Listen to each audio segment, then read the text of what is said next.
스승의 주일이고요. 또 성령 강림 주일입니다. 그래서 교회는 스승의 주일 행사는 이렇게 잘 준비했는데 성령 강림에 대해서는 우리가 미처 이렇게 잘 준비를 못했습니다. 그런데 우리 성가 찬양대에서 또 이렇게 찬양으로 이렇게 고백해 주셔서 너무 감사를 드립니다. 지난주에 스승의 날이 있었습니다. 그러다 보니까 인터넷에는 잊을 수 없는 그런 스승에 대한 이야기들이 많이 올라와 있었습니다. 그 중에 한 가지 제 마음에 파고드는 이야기가 있었습니다. 그것은 충남 공주의 한 초등학교 앞에서 노란 교통안전 깃발을 든 그 할아버지 한 분의 이야기입니다. 그분은 매일 아침 아이들이 등교할 때 나와서 아이들에게 이렇게 인사합니다. 예뻐요, 착해요, 사랑해요. 그렇게 인사를 합니다. 그러면 모든 아이들이 그 할아버지에게 이렇게 인사합니다. 교장 선생님 사랑해요. 그렇습니다. 이 할아버지는 10년 전에 이 학교에서 은퇴하신, 교장직을 하시다가 은퇴하신 조동수 교장 선생님입니다. 재직 시절부터 그분은 30년 동안 이렇게 매일 아침 교통지도를 하셨다고 합니다. 은퇴하신 지 10년이 지났지만 이렇게 계속 그 일을 하고 계셨던 것입니다. 이렇게 교통지도를 하시면서 택시가 지나가고 버스가 지나가면 90도로 인사를 한다고 합니다. 그 운전기사들에게. 그분들이 교통법규를 잘 지켜야 우리 아이들이 안전하기 때문에 그렇게 인사를 하신다는 겁니다. 제가 이렇게 열심히 그분들에게 인사를 하면 그분들이 학교 앞을 이렇게 지나갈 때 좀 더 신경을 써주지 않겠습니까? 비가 오나 눈이 오나 이렇게 매일 아침 이렇게 아이들을 지켜주기 위해서 최선을 다해 이렇게 섬기시는 그 모습을 보여주고 계십니다. 이렇게 하는 이유는 우리 아이들에게 어른들이 정말 모든 어른들이 아이들을 사랑하고 있음을 보여주기 위해서 이렇게 헌신하고 있다고 말씀합니다. 그분은 세상을 떠나기 전까지 이 자리에서 아이들과 함께 할 것이라고 고백하십니다. 이렇게 은퇴하신 지 10년이나 지났지만 아직도 선생님들과 그리고 학부모들 사이에서 그렇게 존경을 한 몸에 받고 계신다는 이야기를 들었습니다. 우리 사회에 이런 선생님이 계셔서 우리 아이들의 마음에 큰 사랑을 심어주고 있는 그 모습을 보며 정말 마음에 감격이 있었던 그런 한 주였습니다. 오늘은 우리 교회가 스승의 주일로 지키고 있습니다. 우리 교회도 많은 교사들이 사명감과 책임감을 가지고 자신의 위치에서 충실하게 사명을 감당하시는 그런 교사들이 많이 계십니다. 교회는 이처럼 헌신된 교사들이 반드시 필요합니다. 오늘 이분의 헌신 때문에 우리 교회가 앞으로 미래가 결정되기 때문에 그렇습니다. 교회는 지금 좋은 교회가 있고 앞으로 좋은 교회가 있습니다. 우리 교회는 지금도 좋은 교회가 되고 앞으로도 좋은 교회가 되어야 되는 것입니다. 그러기 위해서 지금 모든 성도들이 깨어서 바른 예배자로 서야 할 뿐 아니라 앞으로 다음 세대들도 정말 깨어나서 말씀으로 깨어나서 참된 예배자로 세우는 그 일을 해야 되는 것입니다. 이처럼 중요한 사역을 중심에 우리 교사들이 서 있다는 겁니다. 교회는 이분들의 중요성을 반드시 알아야 되고 이분들의 땀과 눈물과 수고를 알아주고 격려하는 교회가 되어야 됩니다. 오늘 우리 교사들이 능력 있게 세워져서 교회가 더욱 힘있게 세워지고 지금도 좋고 앞으로도 좋은 그런 교회로 나가기를 주님의 이름으로 축복합니다. 자, 오늘은 제가 강해 설교라기보다는 주제 설교를 그렇게 하도록 하겠습니다. 먼저 요한복음 10장 27절을 보겠습니다. 먼저 첫 번째, 우리 교사들은 바른 관계를 맺는 교사가 되어야 됩니다. 자, 27절 함께 읽겠습니다. 내 양은 내 음성을 들으며. 자, 오늘 말씀은 진정한 교사이신 우리 주님과 학생인 우리와의 관계를 잘 보여줍니다. 주님의 양은 주님의 음성을 듣고 또 주님은 양들을 잘 알고 양들은 주님을 따른다고 말씀을 합니다. 교사와 학생과의 관계가 바로 이런 관계가 되어야 한다는 것입니다. 학생은 교사의 말을 잘 듣고 교사는 학생을 잘 알고 학생은 교사를 따르는 삶을 사는 것입니다. 그런데 실제 상황은 어떻습니까? 요즘 아이들과 대화를 하면 대화가 잘 되십니까? 잘 되시는 것 같네요. 저만 안 되는가? 예. 주일학교 학생들을 가르치는 그런 현장, 특별히 사춘기에 접어든 우리 중학생들 이렇게 가르치는 그 현장을 가보면 선생님은 우격다짐을 하고 있고 학생들은 노사분쟁을 하고 있는 그런 모습을 보는 것 같습니다. 아이들과 대화를 열어가는 것이 아니라 서로가 이제 일방적으로 자기가 하고 싶은 말만 하고 있는 것 같습니다. 요즘 주일학교와 청소년의 사역은 관계 사역이 되어야 됩니다. 가르치는 내용도 중요하지만 가르치는 사람과 배우는 사람과의 그 관계가 중요하다는 것입니다. 요즘 아이들은 포스트 모더니즘 시대의 아이들입니다. 모더니즘과 포스트 모더니즘의 차이가 어디에 있습니까? 모더니즘은 이성시대였습니다. 이성시대의 판단 기준은 이성이었습니다. 이성적으로 판단해서 맞으면 따르고 이성적으로 판단해서 틀리면 거부하던 그런 시대였습니다. 인간의 이성이 너무 발달하다 보니까 성경을 받아들이지 못했던 그런 시기이기도 합니다. 성경은 믿음으로 받아들여야 되는데 자꾸 이성을 사용하니까 성경이 이해가 안 되었던 시대입니다. 어쨌든 이성시대의 사람들은 이성적으로 맞는 말을 한다고 생각하면 들어줬던 시대입니다. 그런데 지금은 포스트 모더니즘 시대입니다. 모더니즘을 이탈했다는 거죠. 포스트 모더니즘의 대표적인 트렌드는 감성입니다. 그러니까 지금은 감성 시대가 된 거죠. 모든 생각과 판단의 기준이 자기의 감정이 되었다는 겁니다. 지금 아이들은 저 사람이 하는 말이 맞느냐 틀리느냐 그것은 중요하지 않습니다. 저 사람이 내 편이냐 또 상대방 편이냐 그것이 중요하다는 겁니다. 아무리 맞는 말을 해도 내 편이 아니라면 틀린 것이고 아무리 틀린 말을 해도 내 편이라면 무조건 맞는 거예요. 지금 중요한 것은 맞느냐 틀리느냐 그것이 중요한 것이 아니라 정말 내 편이냐 네 편이냐 그것이 더 중요하다는 겁니다. 하지만 이런 시대에 살아가는 아이들에게 더 좋은 것도 있습니다.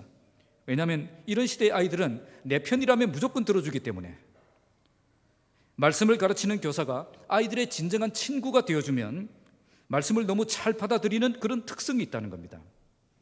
그러니까 지금은 말씀이 문제가 아니라 말씀을 전하는 자가 어떤 사람이냐가 아이들에게 중요하다는 겁니다. 그러면 이런 시대에 아이들에게 말씀을 가르쳐야 되는데 먼저 무엇부터 시작해야 되겠습니까?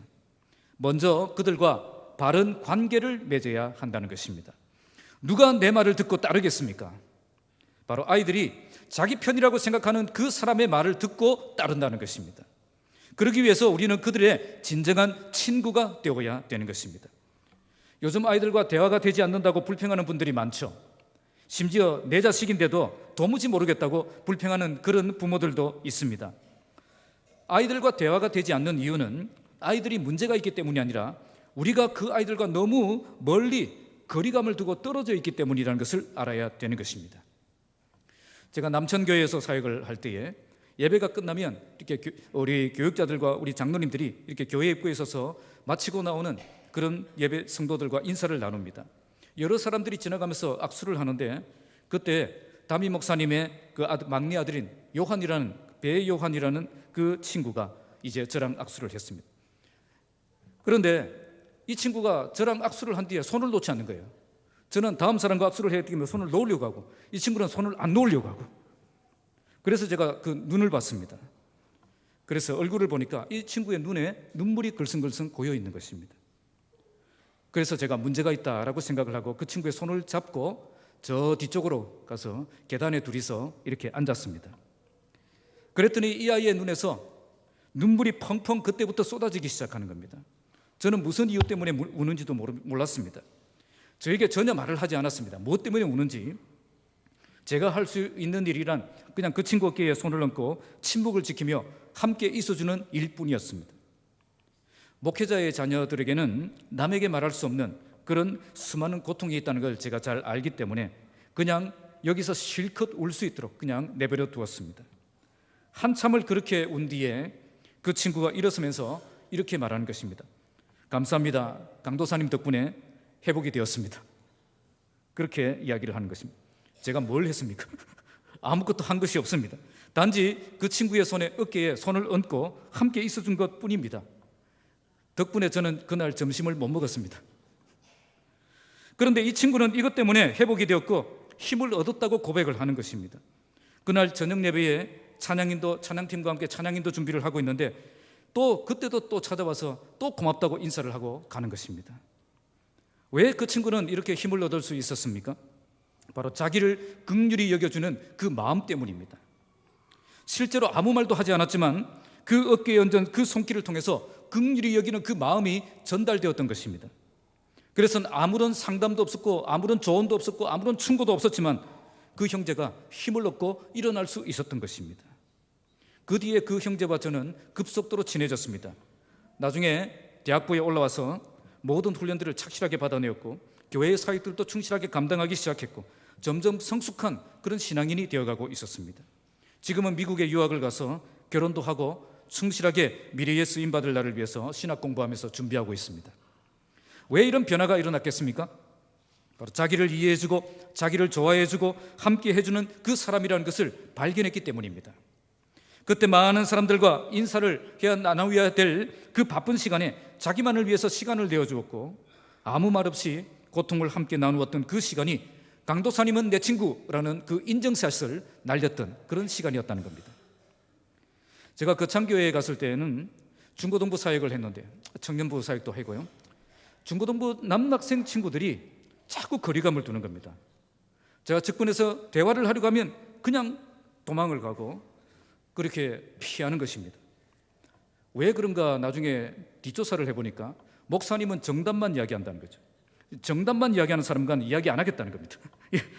자기들의 고민과 그 아픔은 이해해주지 못하는 사람이다. 바늘로 찔러도 피도 한 방울 나지 않는 사람이다. 그렇게 생각을 한 거죠. 그때 제가 이 아이들이 무엇을 좋아하는가를 보았습니다.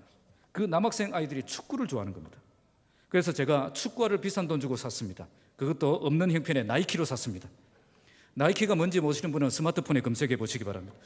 공도 제법 좋은 것으로 구매했습니다. 그리고 새벽기도 마친 뒤에 혼자 나가서 매일 운동장에 나가서 혼자 공을 차고 연습을 했습니다. 근데 아무리 해도 실력은 늘지 않더라고요. 그래도 어느 정도 축구를 좀 했다 생각을 하고 아이들에게 자, 우리 한번 축구 모임을 하자 그렇게 제안을 했습니다. 그때 아이들의 눈빛이 반짝이는 것을 보았습니다. 그래서 아이들과 주일 오후 예배 마친 후에 매주 운동장에 모여서 축구 모임을 하기 시작했습니다. 처음에는 남학생들만 왔는데 나중엔 여학생들도 오고요. 부장 권사님도 선생님도 매주 그렇게 와서 간식을 들고 찾아오는 큰 모임이 되었습니다. 그래서 오전에는 중고등부 예배 그리고 오후 예배 후에는 또 중고등부 다른 모임이 시작된 거죠. 아이들의 실력에 비하면 제 실력은 형편없었습니다.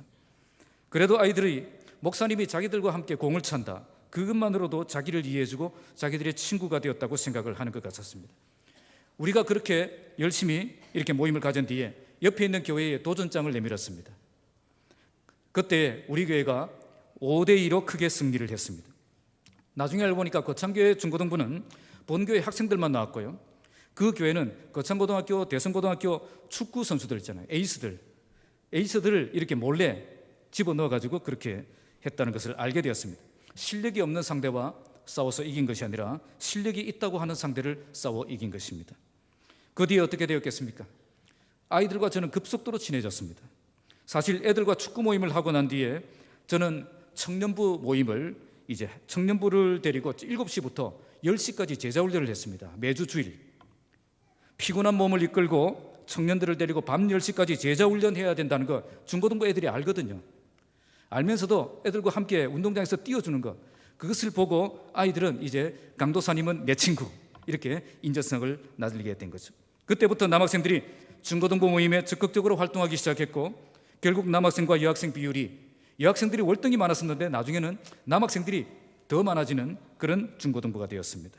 토요 기도회에도 많이 나오기 시작했고 수련회도 이제 자체적으로 준비해서 애들이 찬양팀을 하면서 그렇게 자체적으로 수련회하는 그런 수련회가 되었습니다. 행사가 있으면 남학생들이 적극적으로 활동하는 그런 중고등부가 되었습니다. 이렇게 된 원인은 그들의 친구가 되어줬기 때문입니다. 먼저 그들의 친구가 되어주면 그들은 다음 나의 말씀을 듣는 아이들이 된다는 것입니다. 먼저 그들에게 다가가서 그들과 친밀한 관계를 맺을 때 우리가 가르치는 그 말씀이 그들에게 강력한 파워가 나타날 수 있다는 것입니다. 사실 이 방법은 우리 주님이 가장 먼저 사용하셨던 방법입니다. 왜 예수님 주변에 세리와 죄인들이 마음껏 올 수 있었습니까? 우리 주님이 세리와 죄인들의 친구가 되어주셨고 그들과 함께 음식을 먹고 마시면서 교제를 나누어 주었기 때문입니다. 그들을 만나 주었다는 거죠. 먼저 복음을 전하기 전에 먼저 그들의 친구가 되어줬다는 것입니다. 사도 바울도 이 방법을 사용했습니다. 고린도전서 9장에 보시면 나는 어느 누구에게도 얽매이지 않는 자유로운 사람이지만 많은 사람들을 어르고 스스로 모든 사람의 종이 되었습니다. 유대 사람들에게는 내가 유대 사람을 얻으려고 유대 사람과 같이 되었습니다. 율법 아래에 있는 사람들에게는 율법 아래에 있는 사람과 같이 되었습니다. 율법이 없는 사람들에게는 율법 없이 사는 사람과 같이 되었습니다. 믿음이 약한 사람들에게는 내가 약한 사람을 얻으려고 나도 약한 사람이 되었습니다. 나는 모든 사람에게 모든 모양의 인물이 되었습니다. 그것은 내가 어떻게 해서든지 그들 가운데서 몇 사람이라도 구원하려는 것입니다. 고린도전서 9장 19절에서 22절 표준 세번역입니다. 어떤 학생들이 교사의 말을 듣고 교사를 따르겠습니까? 학생들과 인격적인 관계를 맺어서 진정한 친구가 될 때에 학생들이 따르는 진정한 교사가 될 수가 있는 것입니다. 주님처럼 학생들과 함께 먹고 마시며 관계를 맺고 바울처럼 학생들과 같은 모양을 하고 학생들과 같은 처지가 되는 것입니다. 그러면 학생들이 우리를 따르는 제자가 되는 것입니다. 지금 학생들은 우리가 바른 말을 한다고 그 말 듣지 않습니다. 여러분이 진정한 친구가 되어주면 그들은 여러분이 전하는 그 말씀을 들을 것입니다. 그때 우리가 전하는 성경 말씀이 그들의 심장을 찌르고 그들의 삶을 변화시키는 능력의 말씀이 되는 것입니다. 학생들과 인격적인 관계를 맺어서 말씀을 능력 있게 가르치는 그런 교사들이 되시기를 주님의 이름으로 축복합니다. 자, 두 번째는 말씀을 찾겠습니다. 잠언 27장 23절입니다. 잠언 27장 23절. 다 함께 읽도록 하겠습니다.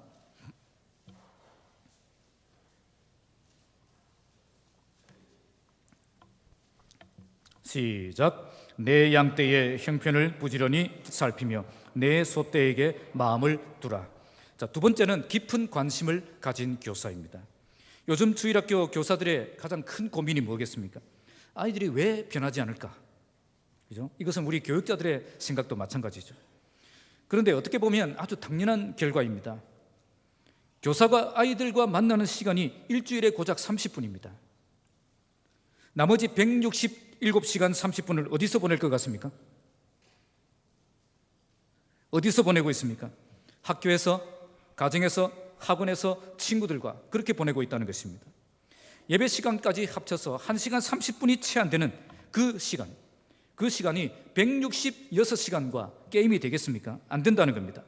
아무리 아이들에게 목이 터져라 하나님의 말씀을 가르쳐도 한 주 동안 세상에 나가서 살고 돌아오면 다시 괴물로 변해서 돌아오는 게 우리 아이들이라는 거죠. 그나마 그 30분이라는 시간도 교사가 제대로 준비가 안 되어 있고 그 시간이 알차지 못하다면 더 안 좋은 결과가 나올 것이 뻔하다는 것입니다. 어떤 권사님이 자기 아들을 주일에 학원에 보내는 거죠. 그래서 중고등부 담당 목사님이 그 권사님에게 찾아가서 왜 그렇게 하십니까? 우리 아이들 중고등부에 보내주십시오. 그랬더니 그 권사님이 이렇게 불평을 하는 겁니다. 요즘 학원 선생님들이 얼마나 집요하게 달려드는지 도무지 거절할 수가 없네요. 그렇게 대답을 하시는 거죠. 그런데 문제는 교회 학교 선생님들은 그렇게 관심이 없어요. 학원 선생님들은 하루만 빠져도 난리가 나는데 요즘 학원들은 아이들의 관리에 아주 철저하다고 합니다. 학교가 끝난 뒤에 매일 2-3시간씩 아이들을 잡아두고 공휴일 해도 함께 소풍을 가고 또 특별 과외를 해주고 또 생일뿐 아니라 부모님 생일까지 그렇게 챙긴다고 합니다. 심지어 매일 신방 전화를 하는 그런 학원 선생님도 있다고 합니다. 학부모에게요. 학원도 경쟁이 붙다 보니까 살아남기 위해서 발악을 하는 것입니다. 아이들 한 사람이라도 빠진다고 하면 특별 신방을 해서 기어이 붙잡으려고 합니다. 이렇게 한 아이를 소중하게 생각하는 이유가 어디에 있습니까? 바로 그 아이가 자기 수입이기 때문입니다. 거창교회에 있을 때 첫째와 둘째를 어떤 어린이집에 보내고 있었습니다. 그런데 담임 목사님이 저를 부르셔서 거창교회를 떠났다가 다시 돌아온 어떤 집사님이 운영하시는 그 어린이집으로 옮겨라 지시를 내리시는 거죠. 담임 목사님이 우리에게 명하시니 힘없는 부목사는 그 명령 따라서 순종할 수밖에 없는 거죠. 그랬더니 학원에서 어떻게 되겠습니까? 난리가 난 거죠. 왜 갑자기 옮기느냐고, 우리가 뭘 잘못한 게 있느냐고, 제발 부탁이니까 옮기지 말라고 사정을 하는 것입니다. 이런 걸 뭐라고 그러죠? 대략 난감이라고 합니다. 그래서 우리가 목사님이 그렇게 하시고 교회가 지금 이런 상황이니까 내가 옮겨야 되겠다 할 수 없습니다. 그렇게 대답을 하니까 이 사람이 어떻게 했을까요? 목양실로 찾아갔습니다. 담임 목사님을 찾아가서 담임 목사님을 협박한 거죠. 이런 분위기는 학원뿐 아니라 학교도 마찬가지예요. 보충 수업이 있는데 주일이기 때문에 교회에 간다 그러면 학교에서 엄청나게 압력을 넣습니다. 특히 고3이라면 부모에게 전화를 걸어서 부모에게 설득합니다. 그만큼 적극적으로 학교와 학원에서 아이들을 관리하고 있다는 것입니다. 하지만 우리 교회는 어떻게 하고 있죠? 교회는 아이들을 관리하는데 목숨을 걸지 않는다는 것입니다. 시간적으로 보아도 게임이 되지 않는데 관심을 보이는데도 게임이 되지 않는다는 것입니다. 당연히 아이들이 변화되지 않습니다. 아이들이 세상에 더 끌려갈 수밖에 없는 것입니다. 오늘 말씀은 내 양떼의 형편을 부지런히 살피며 내 소떼에게 관심을 두라 그렇게 말씀을 합니다. 교사들은 나에게 맡겨진 양떼의 형편을 부지런히 살펴야 된다는 것입니다. 그리고 그 아이들의 영적 상태에 항상 마음을 두고 있어야 된다는 것입니다. 그래서 항상 아이들의 영적 상태를 잘 알고 대처할 수 있어야 된다는 것입니다. 30분이 167시간을 이길 수 있는 방법이 뭐가 있겠습니까? 수학적으로는 절대 이길 수 있는 방법이 없습니다. 그러면 어떻게 해야 되겠습니까? 우리가 그들 곁으로 가야 되는 것입니다. 주일에 아이들이 교회에 오기만을 기다리고 있는 것이 아니라 주중에 아이들에게 나아가서 아이들과 만나고 접촉하고 영향을 줘야 된다는 것입니다. 그러면 아이들의 형편을 부지런히 살피며 아이들과 이렇게 접촉할 수 있는 그 방법이 뭐겠습니까? 주중에 교회에 나오라 그러면 되겠습니까? 그렇게 되면 교사도 교회에 나가야 되는데 이건 간단한 문제가 아닌 것입니다. 그러면 우리가 이런 현실 속에서 어떤 방법으로 우리 아이들을 관리해야 되겠습니까? 어떤 주일학교 교사가 다른 반들에 비해서 굉장히 폭발적이고 안정적으로 성장하고 있었습니다. 그때 그 담당 목사님이 그 비결을 물어보았습니다. 어떻게 해서 주일학교 교사의 달인이 될 수 있었습니까? 그렇게 인터뷰를 했습니다. 그랬더니 교사는 아무리 생각해봐도 특별한 방법은 없고 단지 있다면 아이들을 위해서 집을 개방했다는 것입니다. 그러니까 늘 집을 열어놓고 아이들이 자유롭게 올 수 있게 했다는 거죠. 그래서 그 교사가 집에 있든 없든 아이들이 늘 집에서 북적거리고 있었다는 거죠. 그래서 자기가 없더라도 아이들끼리 늘 집에 북적거리며 라면도 끓여 먹고 냉장고도 비워놓고 난장판을 만들어 놓고 그렇게 있는 것입니다. 물론 이렇게 되면 내 삶을 빼앗기고 스트레스도 받고 힘들다는 생각이 들 때도 있다고 합니다. 하지만 이렇게 아이들을 계속 집에서 만남을 가지다 보니까 그 아이들이 진짜 가족이 되었다는 거죠. 자기들도 아이들이 자식처럼 여겨지고 그 아이들도 자기를 엄마처럼 생각한다는 겁니다. 아이들의 삶은 일주일에 딱 한 번 30분 성경 공부로 변하는 것 절대 아닙니다. 아이들의 삶은 아이들과 깊은 관계성 속에서 변화되는 것입니다. 오늘 주님도 제자들을 부르실 때에 첫째 조건은 가르치는 것에 있지 않았습니다. 마가복음 3장 14절에 보시면 우리 주님께서 예수님께서 이에 12를 세우셨으니 이는 자기와 함께 있게 하시고 첫째 목적이 무엇입니까? 바로 첫째 주님과 함께 있는 것입니다. 진정한 제자 훈련은 함께 동고동락하면서 가르칠 때에 이루어지는 것입니다. 이 교사는 이렇게 고백합니다. 우리가 어떻게 30분이라는 시간으로 167시간을 이길 수 있겠습니까? 언제나 함께 만날 수 있는 그런 가족이 될 때에 이길 수 있는 것입니다. 이렇게 할 수 있는 조건이 아니라면 우리는 항상 서로 만날 수 있는 그런 공간이 있어야 됩니다. 실제적인 현실 공간이 없다면 사이버 공간이라도 만들어서 만나야 되는 것입니다. 주중에 채팅을 하든지 단톡방을 만들어서 또 교제를 하든지 문자로 주고받든지 페이스북이나 카카오 스토리라도 서로 왕래하면서 관계를 만들어 가야 되는 것입니다. 교회 학교를 살립시다 라는 책을 쓴 전재욱 장로님이 계십니다. 이분은 자기가 다니는 회사가 점심 식사가 아주 고급으로 잘 나오는 그런 회사였습니다. 그런데 그분은 한 번도 회사 식당에서 점심을 드신 적이 없습니다. 그는 꼭 집에까지 와서 간단하게 라면을 끓여 먹고 이렇게 점심을 항상 그렇게 먹었다고 합니다. 왜 그랬을까요? 점심시간이면 그때에 저학년 아이들이 마치고 나오는 시간입니다. 그래서 점심시간에 나와서 그 아이들을 만나기 위해서 매일 그렇게 학교 앞을 가는 거죠. 그래서 학교 앞에 나와서 저학년 아이들과 인사를 마치고 급하게 집에 와서 라면 끓여 먹고 나가면 이제 고학년 학생들이 나옵니다. 고학년 학생들이 나오면 그 학생들을 또 만나고 인사하고 돌아가는 거죠. 매일 이렇게 학교 앞에서 아이들을 만나고 챙기니까 그 반이 성장하지 않을 수가 없는 것입니다. 그래서 한 번도 점심 식사를 좋은 곳에서 제대로 먹은 적이 없다는 것입니다. 아이들과 만나는 그 시간이 너무 소중하기 때문에 맛있는 점심을 포기하고 그 시간을 매일 아이들을 위해서 드렸던 것입니다. 결국 이렇게 살아가시니까 장로님 주변에는 항상 어린이들이 있고 또 자기들이 가르치는 반만 58명이 58명 정도라면 껌값입니까? 자, 58명이 자기 반에 있는 그런 모임이 될 수 있었다는 겁니다. 아이들을 살려야 되고 아이들을 말씀으로 바로 세워야 된다는 그 사명감이 있었기 때문에 이런 삶을 살 수 있었던 것입니다. 산술적으로는 교회가 학교와 학원을 이길 수 없습니다. 하지만 우리 아이들에게 우리가 깊은 관심을 두고 그들에게 다가갈 수 있는 모든 방법을 동원하면 아이들의 필요가 무엇인지를 구체적으로 파악할 수 있게 되고 아이들의 삶에 영향을 줄 수 있는 그런 교사가 될 수가 있는 것입니다.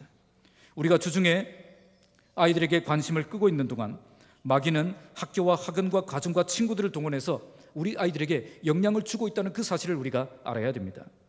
정말 깊은 관심을 가지고 주일뿐 아니라 주중에도 적극적으로 아이들에게 다가가서 아이들의 필요를 채워주고 아이들의 삶에 깊은 영향을 줄 수 있는 그런 교사들이 되시기 바랍니다.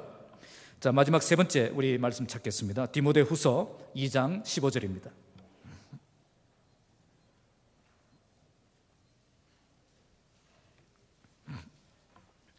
디모데후서 2장 15절.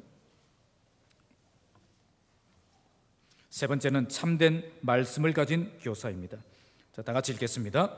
너는 진리의 말씀을 옳게 분별하여 부끄러울 것이 없는 일꾼으로 인정된 자로 자신을 하나님 앞에 드리기를 힘쓰라. 아멘. 교회가 아이들에게 가장 먼저 가르쳐야 될 것이 뭐겠습니까?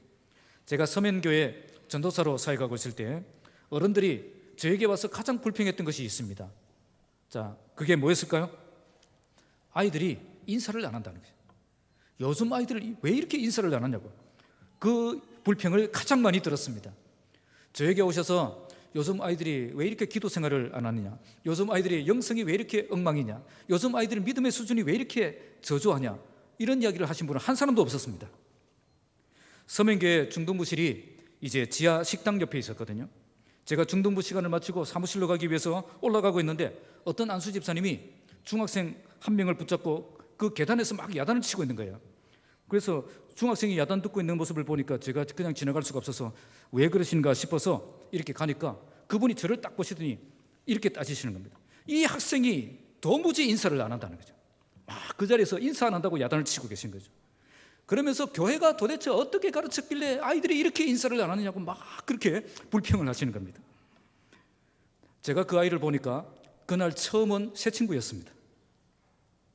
참으로 기가 막히고 코가 막힐 그런 일이었죠. 그래서 제가 그렇게 대답을 했습니다. 평소에 주일학교 교육에 깊은 관심을 가져주셔서 감사합니다. 이 학생은 오늘 처음 온 새 친구입니다. 그 친구는 교회 오자마자 야단부터 들은 거죠. 교회는 아이들에게 예절을 가르치는 곳 아닙니다.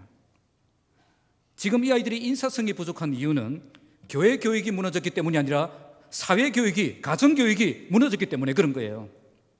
이걸 회복하려면 가정 교육, 사회 교육, 학교 교육이 회복되어야 될 문제지 신앙 교육이 회복되어야 될 문제가 아니라는 겁니다.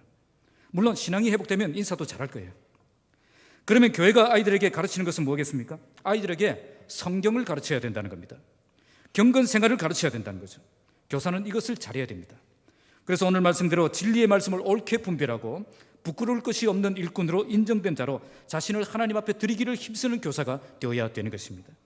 그래서 교사는 끊임없이 성경을 공부하는 교사가 되어야 됩니다. 김남준 목사님은 이것을 진리로 가득 찬 교사라고 그렇게 표현을 했습니다. 그래서 교사는 첫째로 성경 자체에 대한 그런 지식이 풍부해야 되고 또 성경 진리에 대한 그런 깊이 묵상할 줄 아는 교사가 되어야 되고 또 마지막으로 진리의 말씀대로 살아가는 그 삶이 있어야 된다는 것입니다. 교사의 가장 중요한 사명은 아이들에게 성경 말씀을 가르치는 사명입니다.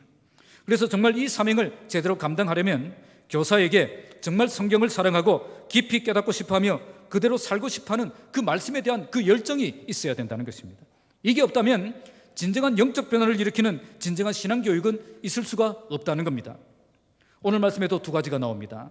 진리의 말씀을 옳게 분별할 줄 알아야 되고 부끄러울 것이 없는 일꾼으로 살아가는 삶이 있어야 된다고 말씀합니다. 교사는 진리의 말씀을 옳게 분별하고 학생들에게 가르칠 수 있는 그 능력이 있어야 되고 또 그 말씀 앞에 그 말씀대로 살아서 그 말씀 앞에 부끄럽지 않는 그런 일꾼이 되어야 한다는 것입니다. 하정한 목사님이 쓰신 교사 10계명에 이런 이야기가 있습니다. 주일학교 때부터 너무 착실하게 신앙생활을 해온 그 학생이 그 교회에 있었습니다.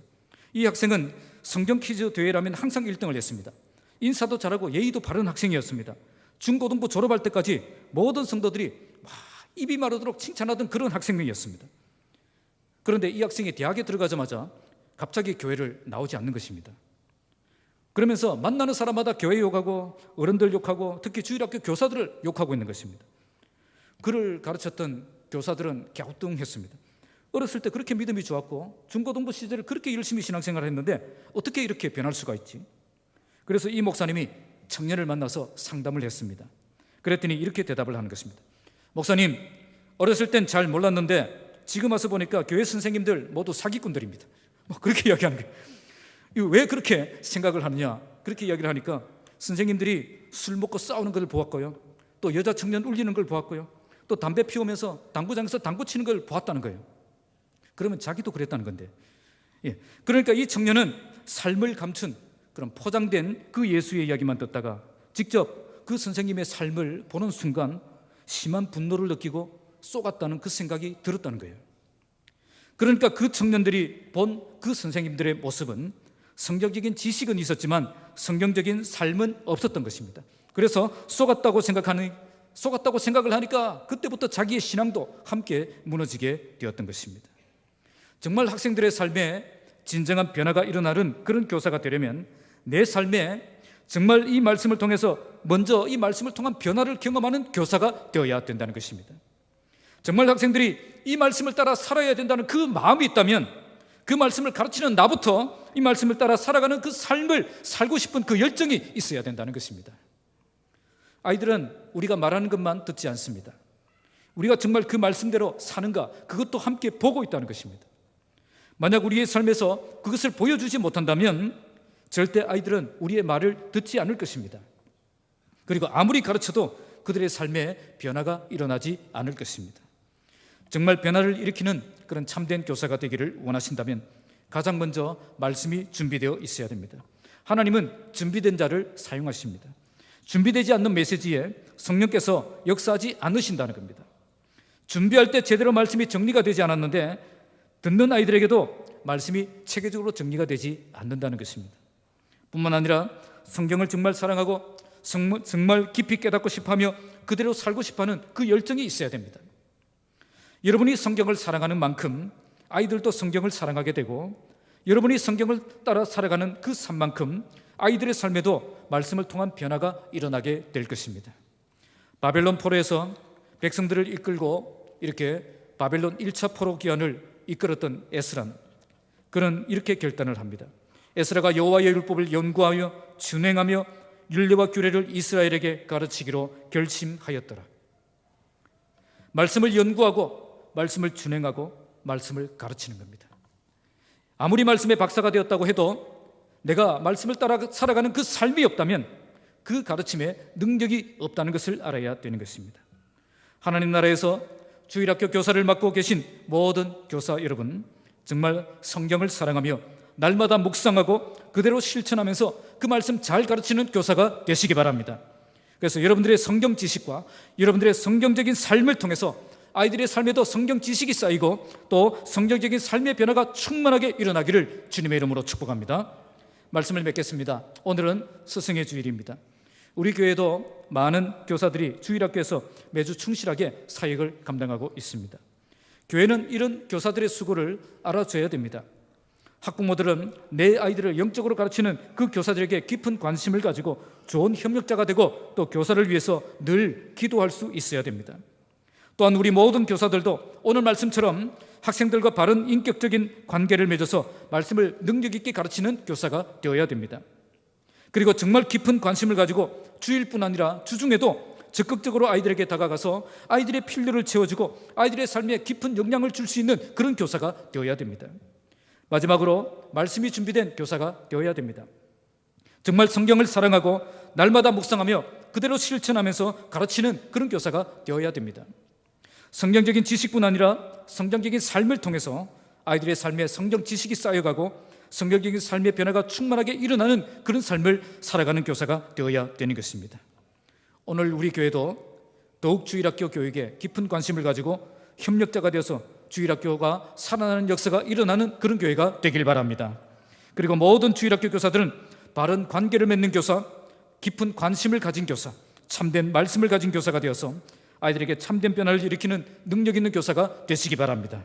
우리 교회 모든 교사들이 정말 아이들이 믿고 따르고 싶어하는 신실한 교사가 되어서 정말 아이들의 삶에 진정한 변화를 일으키는 교사들이 되고 주일학교의 부흥을 일으키는 부흥의 일꾼들이 다 되시기를 주님의 이름으로 축복합니다. 기도하겠습니다.